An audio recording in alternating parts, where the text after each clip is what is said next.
The Lord be with you. And with your spirit. A reading from the Holy Gospel according to Saint Mark. Glory to you, O Lord.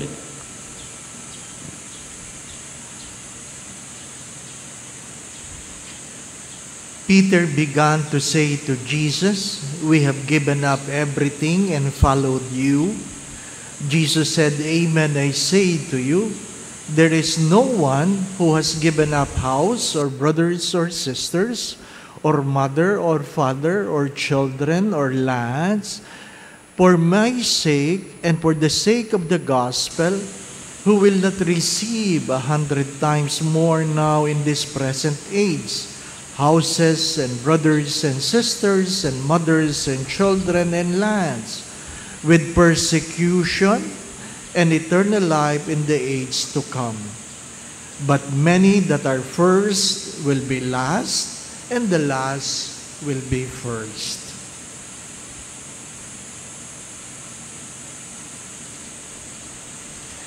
The Gospel of the Lord. Praise to you, Lord Jesus Christ.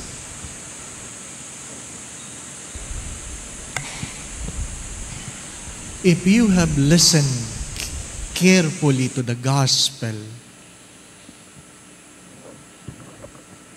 if you have given houses, lands, children, brothers and sisters, for the sake of Christ and the gospel, you will receive the same or more. If you have listened carefully to it. The gospel did not say, if you have given up your wife or husband.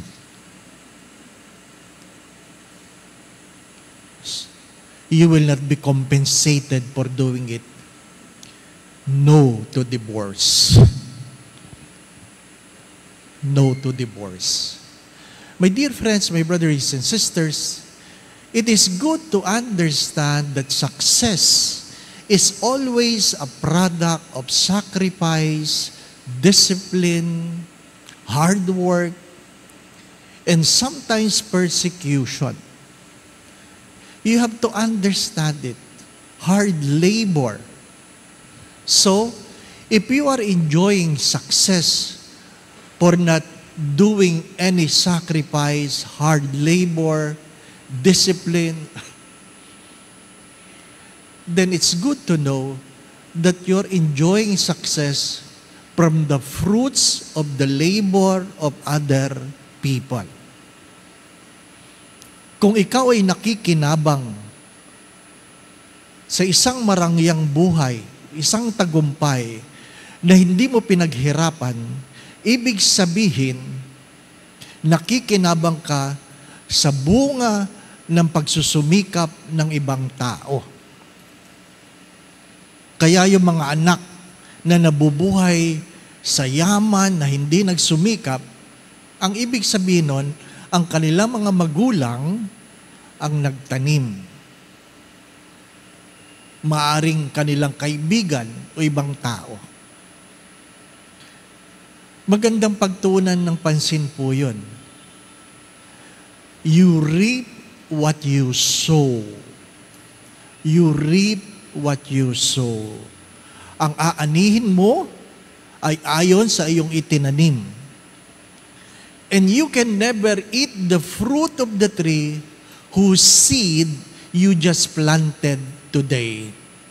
Keep that in mind. You can never eat the fruit of the tree whose seed you just planted today. Nagtatanong sila, when was the best time to plant a tree? 20 years ago. 20 years ago. When is the next time? Today. Today. You need to make an investment, whether you like it or not, materially or spiritually, so that you can earn the fruits of your labor. My dear friends, the gospel reminds us that holiness, heaven, is a product of many letting go or Saint Ignatius of Loyola would say, radical indifference, dynamic indifference. Ano sabi ko kahapon? If you want to reach your goal, you must let go of everything that will prevent you from reaching your goal. Kahit gaano kaganda, kabuti, kung yan ay hahadlang na maabot mo ang iyong pangarap, dapat mayroon kang lakas ng loob na bitawan yan. What is the enemy of the best? The answer is the good. The enemy of the best is always the good. Ayaw na natin maabot yung mas mataas. Bakit? Kontento na tayo sa kung anong meron. Ano sabi sa isang aklat? The number one enemy is the enemy called average. Sa Tagalog, pwede na yan. Mahilig tayo sa pwede na yan. Kaya marami sa atin ang hindi naabot ang taluktok ng ating mga pangarap. Bakit? Pwede na yan. Pwede na yan. Anong biruan nila? Marami daw nagsisimba sa St. Jude, naghahanap na mapapangasawa kasi malapit na silang maiwanan ng biyahe. So, yung magkaibigang babae, panay ang tingin doon sa nagsisimba. May ngumiting lalaki. Sabi ng kaibigang babae, pwede na yan, pwede na yan. Hindi pwede. Mga minamahal na mga kapatid, keep that in mind. Hardship and even persecution is part of our salvation. Napakaganda ng responsorial psalm that God will be known by His salvation. If you used to go to Lourdes, or you can look at the old picture of the grotto of Lourdes, the grotto was decorated by many crutches, mga saklay. Mga saklay. Bakit? Isang pagpapatunay na napakaraming pinagaling sa Lourdes. Napakaraming pinagaling. Ano po? Yung iba nga, sobra na. Hindi na mailagay. Later on, the church started removing the crutches. Why? Because we are reminded that God shall be known by His salvation and not only by His healing. Let me repeat that. The church reminds us that God should be known by His salvation, not just by His healing.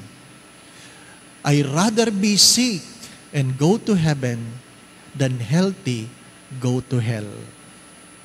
You must know what you're willing to give up to achieve your destiny. Amen. Again, my brothers and sisters, success is a product of hard labor, sacrifices, discipline, and even persecution. It's good to know that it is not good. Please listen. It is not good that we enjoy success by the labors of others. Please take note of that. It is not good to enjoy success by the labors of others. And what is the clinch? It is bad. Please listen. It is bad that people suffer because of our misdoings. Hello. It is not good that we enjoy success by the labors of others. And it is bad that people suffer because of our misdoings. The Lord be with you. And with your spirit. And may Almighty God bless you and your family, the Father, the Son, and the Holy Spirit. Amen. We go in peace to love and serve the Lord. Thanks be to God.